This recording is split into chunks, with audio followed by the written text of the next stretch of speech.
தேவ ராஜ்யத்தின் சுவிசேஷம் பகுதி 10 காண்போம். அதன் பிறகு மனுஷகுமாரனுடைய அடையாளம் வானத்தில் காணப்படும். அப்பொழுது மனுஷகுமாரன் வல்லமையோடு மிகுந்த மகிமையோடும் வானத்தின் மேகங்கள் மேல் வருகிறதை பூமியிலுள்ள சகல கோத்திரத்தாரும் கண்டு புலம்புவார்கள். வலுவாய் தொனிக்கும் எக்கால சத்தத்தோடே அவர் தமது தூதர்களை அனுப்புவார்.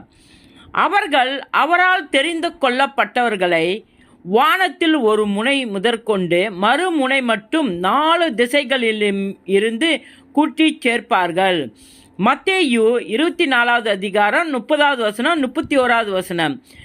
மார்க்கு 13வது அதிகாரம் 26வது வசனம் 27வது வசனம். லூக்கா 21வது அதிகாரம் 27வது வசனம். இவைகள் சம்பவிக்கத் தொடங்கும் போது உங்கள் மீட்பு சமீபமாய் இருப்பதால் நீங்கள் நிமிர்ந்து பார்த்து உங்கள் தலைகளை உயர்த்துங்கள் என்றார். லூக்கா 21வது அதிகாரம் 28வது வசனம். அன்றியும் அவர்களுக்கு ஒரு உவமை சொன்னார். அத்திமரத்தையும் மற்ற எல்லா மரங்களையும் பாருங்கள். அதிலே இளங்கிளை தோன்றி துளிர்விடும்போது வசந்த காலம் சமீபமாயிற்று என்று அறிவீர்கள். இயேசுவின் நாமத்தில் இது பகுதி 10.